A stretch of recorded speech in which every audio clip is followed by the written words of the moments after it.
Ya Ali Madad.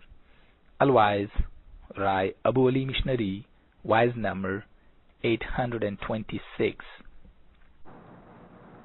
27th of September 1987, Wise in Center Jamaat Khana, London.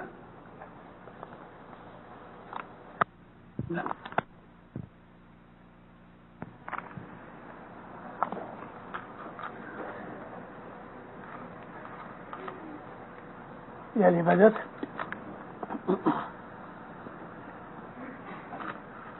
ستگر کہہ رہے ایمان راکھ شو تو چھوٹ سو ان گر کہے چھے پکار سچی دسوند حال جو انے دور تھی لاگ جو پائے رے بھائی دور تھی لاگ جو پائے. مولانا حضرت امام پہ صلوات پڑھو. مومن اللہ صلی اللہ محمد. وہ لوگ کہ جو دنیا کے اندر کسی بھی مذہب کو مانتے ہیں، وہ لوگ اپنے مذہب کے اوپر ایمان رکھتے ہیں. ان لوگوں کے لیے کہ جو خدا کی ہستی کو ماننے والے ہیں، ان لوگوں کو خدا تعالیٰ نے مومنین کہا. چاہے وہ کوئی بھی مذہب کا آدمی ہو، لیکن خدا کی ہستی کے اوپر یقین رکھتا ہے اور اپنے مذہب کے جو پیغمبر ہیں ان کے اوپر اس کا یقین ہے اور وہ نیک اعمال کرتے ہیں اور حساب کتاب کے واسطے خدا کے پاس جانا ہے، اس دن کے لیے وہ ڈرتے ہیں. خدا نے قرآن شریف کے اندر ان کے لیے بشارت کی ہے. بشارت کہتے ہیں خوشخبری کو کہ تمہیں اس چیز کا نیک بدلہ دیا جائے گا. جر بھائی جس رے مومن ہتے کرنی ہے کمائی بھائی آگڑ تسے پھل ڈھویا. اس صدر دن کے 5 چوگڑیے جو ہیں، شام کے 5 چوگڑیے، اس میں یہ ایک ہے کہ جس مومن نے اس دنیا جہان کی زندگی کے اندر اچھی کام کیے، نیک کرنی کمائی کی، تو اس کو ضرور آگے یعنی موت کے بعد ایسا ہی پھل ملے گا. ہم لوگ جو اسماعیلی مسلمان ہیں، ہمارا یہ اعتقاد اور یقین ہے کہ ہم اس نور خدا کے حاضری میں اس دنیا میں موجود ہیں کہ جو دنیا کے اندر ہر وقت ہر زمانے کے اندر حاضر ناظر رہتا ہے. اسماعیلیوں کو ایمان سکھانے کی ضرورت نہیں، صرف یادی دلانے کی ضرورت پڑتی ہے، اور وہ فرمان گنان وائزیں ان کے درمیان ان لوگوں کو اس بات کی یادی ملتی رہتی ہے. دیندارو، سوال یہ ہے کہ بھلا ایمان کیا ہے؟ اگر ہم یہ کہیں کہ اللہ موجود ہے، حاضر ہے، تو یہ ایمان نہیں، یہ قبولیت ہے. میں شہادت دیتا ہوں کہ خدا ایک ہے، وحدہ لا شریک ہے، اور محمد اس کا رسول ہے. یہ ایمان نہیں، یہ قبولیت ہے. اللہ فرماتا ہے کہ اے محمد، ان عربوں کو کہو کہ تم نے تو صرف اسلام قبول کیا ہے، ایمان ابھی تک تمہارے دلوں میں نہیں گیا. محمد کو قبول کر لینا، خدا کو قبول کر لینا، یہ ایمان نہیں. کیونکہ خدا تعالیٰ نے قرآن شریف کے اندر مومنین اور مسلمین کے اندر تفاوت کی ہے. ایمان اس کو کہتے ہیں کہ جس چیز کو اس نے قبول کیا ہے اس کو اپنی زندگی کے اندر عمل میں لائے. اسی لیے فرمایا کہ اے ایمان والو، تم اللہ کی تابعداری کرو، محمد کی تابعداری کرو، اور تمہارے درمیان بیٹھا ہوا حاضر جو ہے اس کی تم تابعداری کرو. یعنی امام کی طرف اشارہ ہے. جب ہم تابعداری کرتے ہیں اور اس تابعداری کرنے کے درمیان ہماری بہت سی بدیاں برائیاں چھوڑ دیتے ہیں، اس کی تابعداری کرتے وقت ہمیں تکلیفیں اور دکھ پڑتے ہیں تو خوشی سے برداشت کر لیتے ہیں. اس کے حکم کے اوپر عمل کرنے کے لیے ہم ہر وقت تیار اور بالکل الرٹ رہتے ہیں. تو اس حالت کا نام ہے ایمان. محض زبان سے قبول کر لینا یہ ایمان نہیں، قبولیت ہے. مگر ایمان اس کو عمل میں لایا جاتا ہے جب ہم اس کے فرمان کے اوپر عمل کرتے ہیں. اور اس کے عمل کرنے میں جیسا میں نے آپ کو عرض کی کہ ہمیں دکھ بھی پڑتے ہیں، تکلیفیں پڑتی ہیں، تو وہ سب چیزیں برداشت کرنے کے باوجود بھی جب ہم اس کے فرمان پہ عمل کرتے ہیں تو اس چیز کا نام ہے ایمان. اور یہ ایمان نور کے درجے کی چیز ہے، کیونکہ ایمان میں سے ہی نور پیدا ہوتا ہے، لائٹ پیدا ہوتی ہے. ایمان انسان کو روشنی دیتا ہے، ایمان انسان کو مضبوط کرتا ہے، ایمان انسان کو بدیوں سے بچاتا ہے اور حق کی طرف اس کو لے کے جاتا ہے. تو پھر کہتے ہیں اگر تم اپنے ایمان کو مضبوط اور سلامت رکھو گے تو تمہیں کوئی ڈر نہیں رہے گا، کیونکہ جو ایمان ہے وہ تمہیں بچاتا رہے گا. تم نے اس کے اوپر عمل کیا، تمہیں کوئی ڈر نہیں. ولا خوف ولا یحزنون، نہ ان کو خوف ہوگا نہ ان کو کوئی غم ہوگا. ایک دفعہ رسول اکرم صلی اللہ علیہ وآلہ وسلم اپنے حجرے میں، کمرے میں بیٹھے تھے، اور بازو کے کمرے کے اندر ان کا ایک پرسنل سیکریٹری تھا جس کا نام انس بن مالک تھا. اہل سنت جماعت کے جو لوگ ہیں، سنی بھائی، وہ انس بن مالک کے اوپر بہت ایمان اور بھروسہ رکھتے ہیں. اس کی بتائی ہوئی بہت سی حدیثوں کو بخاری اور مسلم نے لکھا ہے. انس بن مالک 10 برس تک رسول اکرم کی خدمت میں رہا اور 10 برس تک اس نے نبی کریم کے پرسنل سیکریٹری کے طور پہ کام کیا.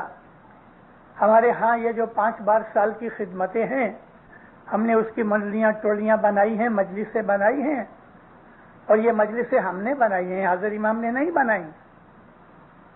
ہم امام کے پاس جا کے عرض کرتے ہیں کہ ہمیں آپ کی خدمت کرنی ہے. مولا کے نوکر چاکر بہت ہیں تو ہم مولا کے کسی نوکر کی تنخواہ دے دیتے ہیں، پگار دے دیتے ہیں، اور اس کا فائدہ ثواب ہمیں ملتا ہے. یہی بات رسول اللہ کے زمانے میں تھی. جیسا کہ میں نے آپ کو عرض کی کہ انس بن مالک اپنے گھر چھوڑ کے، ماں باپ کو چھوڑ کے نبی کریم کی خدمت میں آیا اور 10 برس تک رہا. انس بازو کے کمرے میں نماز پڑھتا تھا اور نبی نے اس کو پکار کی، اے انس. اس نے سنا ضرور لیکن نماز توڑی نہیں. دوسری دفعہ رسول اکرم نے فرمان کیا، بلایا اس کو، اے انس. پھر بھی انس نہیں آیا تو حضور نے زور سے اس کو پکارا اس کے باپ کے نام سے، یا ابن مالک، اے مالک کے بیٹے. تو بھی نہیں آیا. نبی صاحب اٹھے اور کمرے میں جھانک کے دیکھا تو اس وقت وہ نماز پوری کر کے دعا مانگ رہا تھا. تو جب نبی کو دیکھا، آنکھیں چار ہوئی دعا کے اندر، تو نبی فرمایا، اے انس، میں تم کو بلا رہا ہوں اور تو آتا نہیں. سلام پھیر کے جلدی سے کہتا ہے، یا نبی میں نماز پڑھتا تھا۔ حضور نے فرمایا کس نے کہا تم کو نماز پڑھنا؟ کہتے حضور آپ نے۔ تو اگر میں ہی تم کو بلا رہا ہوں، میری ایک بات مانتے ہو، میں نے کہا نماز پڑھو، اور اب میں تمہیں بلا رہا ہوں تو تم میری دوسری بات نہیں مانتا، یہ تیرا کیسا ایمان ہے؟ تو کہتے یا نبی آپ مجھے پکار کرو اور میری نماز ہوئے تو کیا میں نماز چھوڑ دوں؟ فرمایا ہاں چھوڑ دے۔ یہ واقعہ بخاری اور مسلم دونوں میں ہے۔ نماز چھوڑ دو اگر رسول تمہیں بلاتا ہے تو، کیونکہ رسول کا حکم ہی نماز ہے، حکم ماننا ہی ایمانداری ہے۔ ادھر ادھر کی دو چار باتیں یا جو ہماری ریت رسم رواج ہے وہ چیزیں ایمانداری نہیں، ایمانداری حکم ماننے میں ہے۔ رسول اکرم نے ہم کو حکم کیا کہ تم زکوٰۃ دو، اس نے کہا کہ تم نماز پڑھو، اس نے کہا کہ تم نیک اعمال کرو، اس نے کہا کہ تم اذان دو، اس نے کہا کہ تم رمضان میں روزے رکھو، ٹھیک ہے۔ لیکن یہی رسول اگر ہم کو کوئی اور بات کہہ دے تو ہم اس کی پہلی بات چھوڑ کے اس کی وہ بات مانیں گے کہ جو فرمان کر رہا ہے۔ آپ سمجھے یہ پرنسپل؟ اگر رسول آپ کو آپ کی عبادت کے درمیان پکار کرتا ہے یعنی بلاتا ہے تو عبادت چھوڑ دو، نبی کے فرمان پہ عمل کرو۔ یہی چیز اسماعیلی مذہب کا تھیم ہے، یہی چیز اسماعیلی مذہب کی سمجھ ہے کہ حضرت امام جو ہے، جو رسول اللہ اور علی کی گادی مسند نشین امام ہے، جو زمانے کے اندر خدا کا نور موجود اور حاضر ہے، جو ہماری عبادت کا، ہماری خدمت کا وہ منزل ہے۔ اگر وہ حکم کرتا ہے کوئی اور وہ حکم کبھی شریعت کے خلاف بھی ہے، کیونکہ شریعت جو ہے وہ رسول نے بنائی، شریعت نے رسول کو نہیں بنایا۔ اسی طرح سے رسول جو ہیں وہ شریعت سے بالا ہیں، اونچے ہیں، اسی طرح سے جو امام ہیں وہ شریعت سے اونچے ہیں۔ نبی کو شریعت نہیں لاگو پڑتی، امام کو بھی شریعت لاگو نہیں پڑتی۔ یہ وہ ہستیاں ہیں کہ جو لا بناتے ہیں، لا نے ان کو نہیں بنایا، اور ان کا حکم ماننا ہی ہماری عبادت ہے۔ اگر نماز کے وقت، جس کو ہم دعا کہتے ہیں اپنی زبان کے اندر، اور دعا بھی عربی لفظ ہے، نماز عربی لفظ نہیں، قرآن شریف میں کہیں بھی نماز نہیں لکھی ہوئی، صلاۃ لکھی ہوئی ہے۔ یہ تو صرف ہندوستان، پاکستان اور جو ایران کے مسلمان ہیں وہی مسلمان اس کو یہ نماز کہتے ہیں۔ باقی جتنے بھی دنیا بھر کے اندر 100 کروڑ مسلمان ہیں، ان میں یہ 20 کروڑ مسلمان اس کو نماز کہتے ہیں اور 80 کروڑ مسلمان اس کو صلاۃ کہتے ہیں۔ ہم نے اس کو دعا کہا، اور دعا بھی عربی لفظ ہے، قرآن شریف میں ہے۔ نماز کیا ہے؟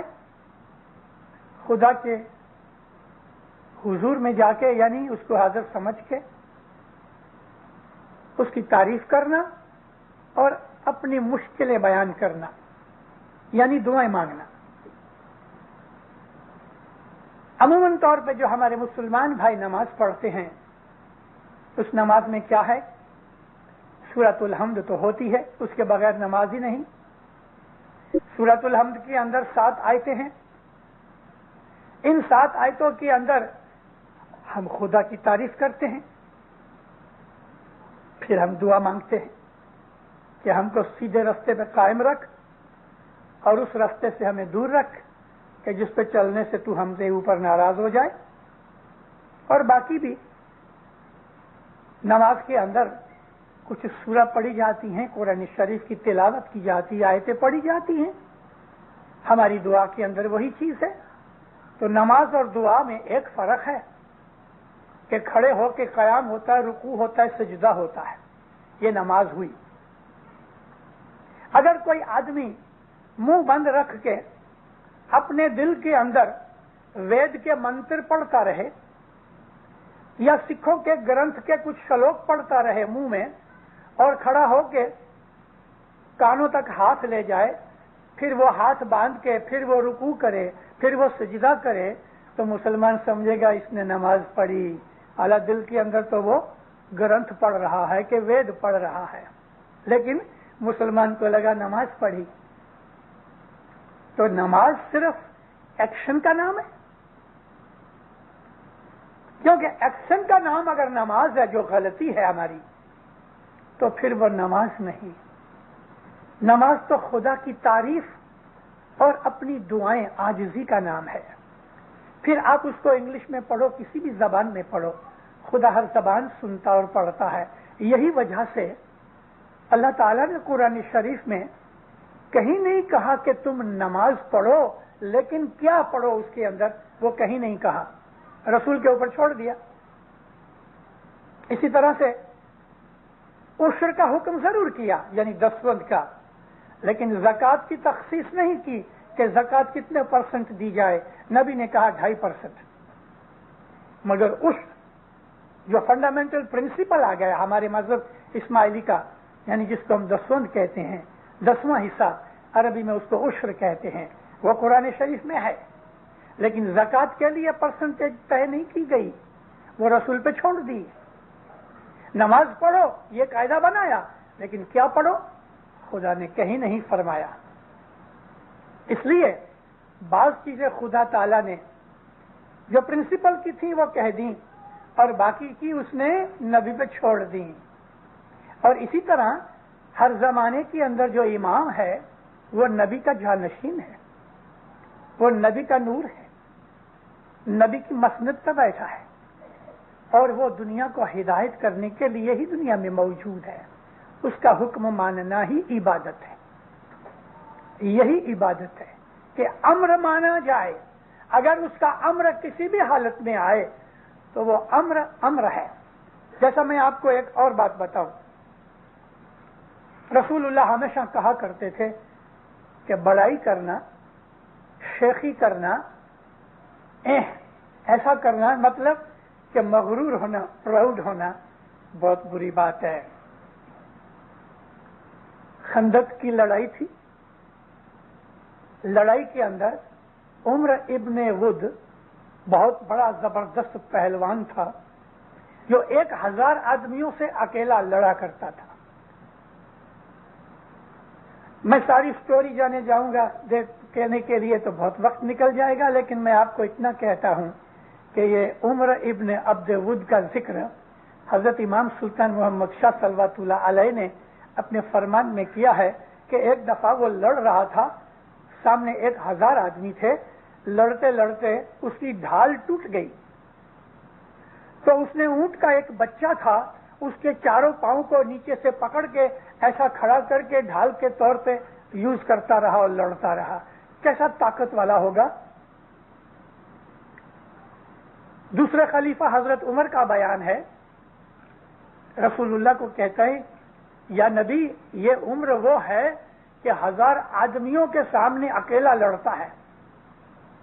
اس لیے خندق کی لڑائی میں رسول اکرم نے سب کی طرف دیکھا، لیکن کوئی کھڑا نہ ہوا، اور مولا علی کھڑے ہوئے، مولا علی لڑے اور اس کا سر کاٹ کے بالوں سے پکڑ کے لے کے چلے آتے تھے۔ اس وقت مولا مرتضی علی ایک ہاتھ میں ذوالفقار ہے، دوسرے ہاتھ میں عمر ابن ود کا بالوں سے پکڑا ہوا کٹا ہوا سر ہے، اور مولا ہاتھی کی طرح جھوم جھوم کے چلے آتے ہیں۔ حضرت ابو بکر کہتے ہیں یا نبی دیکھو دیکھو علی کس طرح جھوم جھوم کے چلے آتے ہیں، یعنی علی کی طرف کٹاخ سے کرٹیسائز کی نظر سے انہوں نے اشارہ کروایا، یعنی علی کیسا جھوم کے چلے آتے، مطلب کہ بڑے مغرور ہو رہے ہیں۔ رسول اکرم فرمایا ہے کہ آج علی کی یہ چال مجھے قبول ہے، اور پھر فرمایا کہ میری امت کی تمام عبادت، ساری امت کی، کب تک؟ قیامت تک، قیامت تک میری جتنی بھی امت ہوگی اس امت کی تمام عبادت اکٹھی کرو تو آج علی کی تلوار کی ایک ضربت اس سے زیادہ بڑی ہے. آپ کبھی اس چیز کو سمجھ سکے ہو، تول سکے ہو، تو آپ اس چیز کو سمجھ سکو گے. رسول اللہ کے زمانے سے لے کے قیامت تک نبی کی جتنی امت جتنی عبادت کرے گی، اس تمام عبادت سے خندق کی لڑائی میں رسول اکرم فرماتے ہیں کہ علی کی تلوار کی ایک ضرب جو ہے نا، یہ زیادہ وزنی ہے. امت کی ساری عبادت ایک طرف ہو گئی. اس کی کوئی وجہ تھی. وجہ یہ تھی کہ اگر عمر ابن عبد ود نہ مارا جاتا تو اسلام مٹ جاتا. اس لیے علی کی تلوار کی ضربت نے اسلام کو بچا لیا، اور یہی وجہ تھی. اس کا وزن کیا، کمپیریزن کیا نبی نے. کمپیریزن یہ تھا کہ قیامت تک ساری امت کی عبادت علی کے اس ایکشن سے نیچی ہے. علی کا ایکشن ہے یہ اونچا ہے، اس لیے کہ اس نے اسلام کو بچایا. میں نے آپ کو یہ بات اس لیے بتائی کہ سر کو اونچا نیچا کرنا عبادت نہیں. عبادت تو دل کے اندر محبت اور ایمان کے ساتھ رہتی ہے. جو امام کا حکم مانتے ہیں اور ہر وقت حکم مانتے ہیں، ظاہر کی آنکھوں میں اس سے حضر امام نظر نہیں آتا، اگلے منہ میں کہ سارڈینیا میں کہ کدھر بھی بیٹھا ہے، اور ہم اس سے کدھر بھی کتنی بھی دور بیٹھے ہیں، لیکن ہم یہ سمجھتے ہیں کہ مولا میرے ساتھ ہے، میرے ساتھ حاضر ہے، میں جو کچھ کرتا ہوں وہ مجھے دیکھ رہا ہے. یہ ایمان ہے. اور اس کے فرمان کے اوپر عمل کرتا ہے، وہ ایمان ہے. جب انسان کو کوئی نہ دیکھے، دنیا والا انسان اکیلا ہوئے، اور اس اکیلا پن کی حالت میں بھی اس کے دل کے اندر خداوند عالمین کا پیار اور محبت پیدا ہوتی ہے، اور وہ عبادت کرتا، اسے یاد کرتا ہے.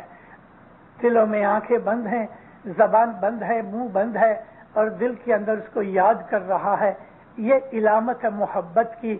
یہ چیز عبادت ہے، اور یہ عبادت ایمان کی نشانی ہے کہ ایمان اگر نہیں تو یہ عبادت نہیں.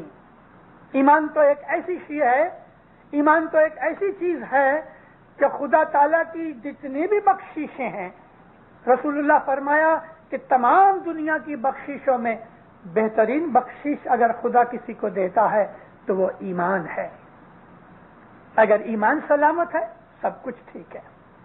اگر ایمان سلامت ہے، ہر تکلیف، مصیبت، دکھ اس کے سامنے میلٹ ہو جاتے ہیں.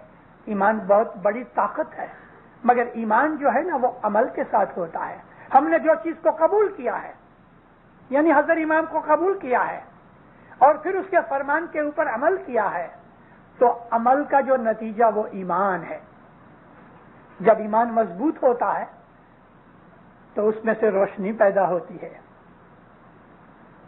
ایک جگہ گنان میں ہے کہ رات کو جب چاند نکلتا ہے تو رات روشن ہو جاتی ہے، دن کو جب سورج نکلتا ہے تو دن روشن ہو جاتا ہے. جر ویرانی انجوالی چاند سو ان دیوس اجوارو شور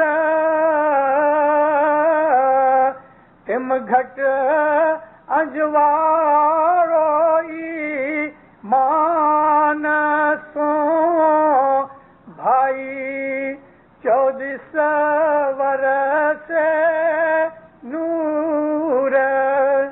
رات اور دن چاند سورج سے روشنی پاتے ہیں، اندھیرا نہیں رہتا. انسان کا باطن جو ہے وہ ایمان کی روشنی میں اجلا رہتا ہے، اس آدمی کے دل میں اندھیرا نہیں رہتا.